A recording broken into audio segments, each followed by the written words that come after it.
everybody, this is Chris with Liberty Mills Homestead. Today I just wanted to do a video and show you guys the shelves I made for my garage.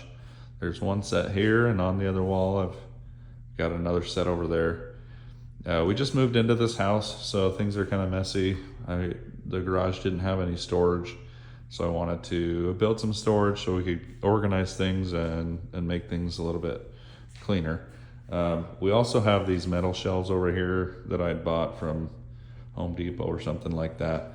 These ones are good, but they're smaller, and cost-wise, the metal ones that we bought, and then these wooden ones that I built, these wooden ones by far are more cost-effective.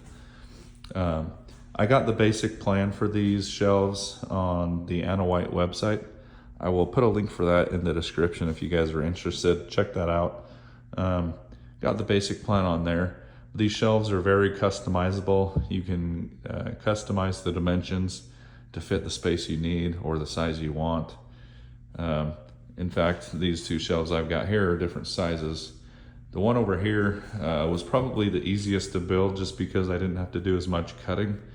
It's 8 feet tall by 8 feet wide. So I just took a lot of 2x4s. The only cutting I had to do was for these braces going across right here from the front to back. That's the only cutting I had to do.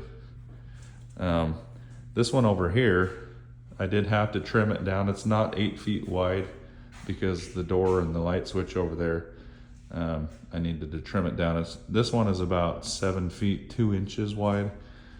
So I did have to trim all the 2x4s for the shelves going across, which is still really easy.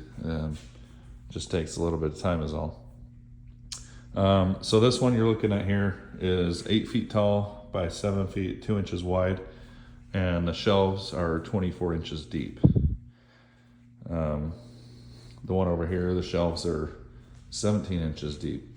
As you can see, I've done a little bit different style because this one's not as deep. The 4 2x4s are a little closer together. I think there's maybe about an inch gap in between there. If you wanted to set a smooth panel on top of that, you could. I haven't needed to so far. But the one over here, because the shelves are deeper, and I still only used 4 2x4s. I could have thrown another 1 or 2 2x4s in there to tighten up the gaps, but I figured I'd just stick with the 4. It bears enough weight, and I just added some 1/8 inch thick cardboard panel on top to create a nice smooth surface and fill in those gaps so that things wouldn't fall through the gaps or tip over. Overall, the only materials you're going to need if you want to build some shelves like this, you'll just need the wood and some screws. That's it. Tools, you'll need a drill bit to pre-drill the holes for the screws, which I recommend. So a drill and a drill bit, a saw to cut the wood. At the very least, like I said, even if you're going to leave the shelves 8 feet wide, you're still going to need to cut the bracing here that goes across for the shelves. And then you'll need a tape measure so you can measure things out. Honestly, the longest part of this process for me was figuring out the height between the shelves that I wanted. I spent a lot more time on that than I really needed to, but I wanted to build them right the first time.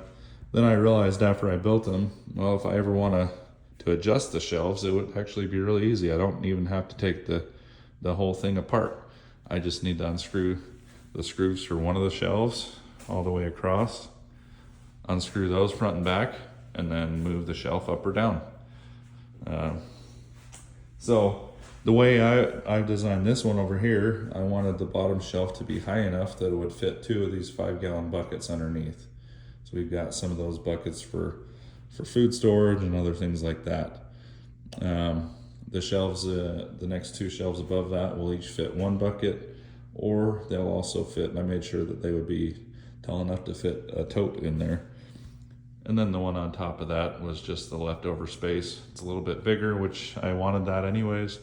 So if I had some bigger items, I could throw them up there. I did a similar thing over here with this shelf, except for the bottom shelf is lower. It's only big enough for one bucket, but then the shelves above that, again, the same size to fit a bucket or a tote, and then the bigger shelf on top. So you can see I've got 1, 2, 3, 4, 5, including the top shelf, 5 shelves over on that one.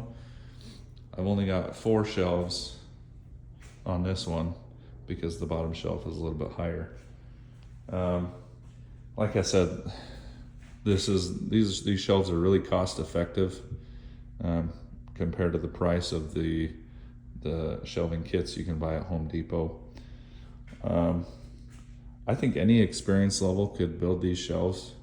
You don't really need the tools you need aren't complex. You just need to do some measuring and some cutting and some screwing. Any experience level can build these shelves, I think. Tell me what you guys think. Tell me if you have any questions or different styles of shelves that you've done. One thing I wanted to mention is I would recommend securing these to the wall to stabilize them, and adding a cross brace in the back will also stabilize the shelves too, so they won't sway or tip side to side. Thanks for watching. Have a good day.